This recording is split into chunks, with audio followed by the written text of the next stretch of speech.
It's been a seismic and sensational day in politics. It all started, though, on this show last night, when Tory Deputy Chairman Lee Anderson and Brendan Clark-Smith told me that they'd vote for amendments to the Rwanda plan, and they didn't care if they got sacked for it. We're not bothered about roles. We just want to make this work, and that's what this is all about, Patrick. And there's talk about, you know, being sacked and resignation and all this. The most important thing for me is not my role as a deputy chair. The most important thing for me is making sure this legislation works. Well, then today, the government whip said that nobody on the payroll could vote against the government and get away with it. Then Lee Anderson and Brendan Clark-Smith resigned, saying that they supported Rishi Sunak, but that the Rwanda Bill wasn't strong enough, which I think does mean that you don't really support him that much, but there we go. And here is it a couple of hours ago on GBNews.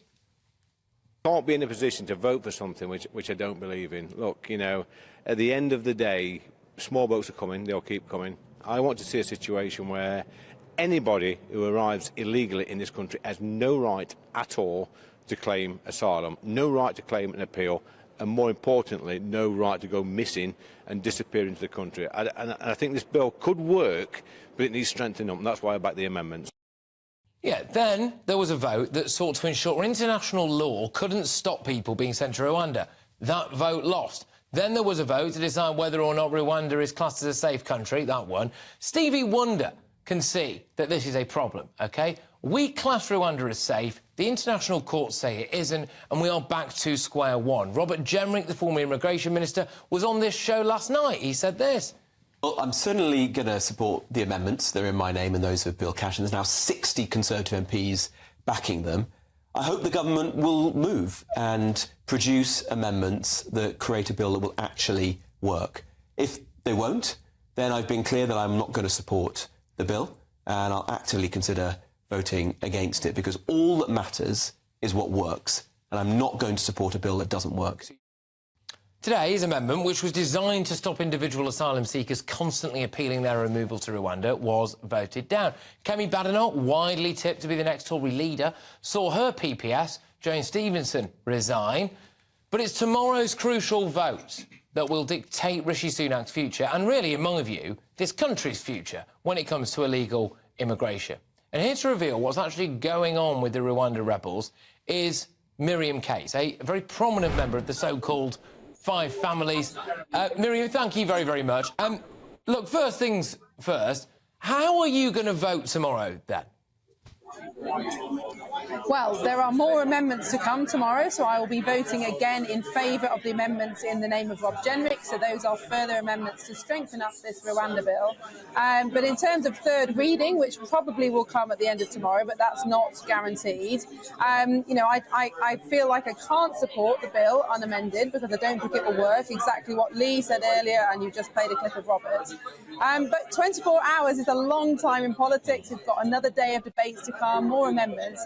And I'm very much hoping that the government does come to some accommodation around our amendments, or perhaps to produce their own, because at the end of the day, we are on the same page. We want the bill to work. The reason that we want the bill to work is because we want an effective deterrent to stop people trafficking migrants across the world. We're only going to get that deterrent if it's not tied up in the courts. That's what these amendments are all about. I get it, right? But if these amendments are being voted down, which so far they are, right, you obviously don't think this version of the Rwanda bill is good enough. You obviously don't think you can win the next election if you don't sort out illegal immigration, which, as it stands, you don't think this bill will do. I mean, you have to vote against it tomorrow and not abstain, surely, don't you, if none of these amendments go through to it? Well, as I said, I am prepared to vote against. I've said that consistently throughout the day, so have a number of others. But in a way, at the moment, it is just speculation, because we've got 70 MPs now have voted for the Cash Amendment. That's a big number of MPs. We've negotiated with the government in good faith. We've put forward amendments that do have respectable legal arguments. So I very much hope now that, having seen the strength of those numbers, the Prime Minister will very much take this seriously. So tomorrow is a new day. We're very much hoping for those concessions, and we'll see what the bill looks like at the end of the day. Look, Rishi Sunak could have avoided all of this if he'd just listened to you. And by the way, the things that you're putting across, I am convinced that the vast majority of the British public want as well, right? But do you actually have confidence in Rishi Sunak? I have full confidence that he absolutely wants to stop the vote. I mean, he could not have said that more times. He stood in front of a number of podiums that say, stop the votes. We agree with that. And the reason is because our constituents are very concerned about the number of people coming here illegally, the security threat that poses, the threat of crime, all those other things, which are absolutely real concerns for ordinary people. And he understands that. But we do have this split, not just in the party, but in Parliament, about whether or not international law should take precedent over our own UK Parliament sovereign law. And essentially, that's what's at the root of this. And if anybody listened to the debate in Parliament today, it was 5 hours long. But essentially, there are two positions. There is the position that says the interpretation of international conventions by a range of judges is more important, or what the British people want is more important. And that is your division.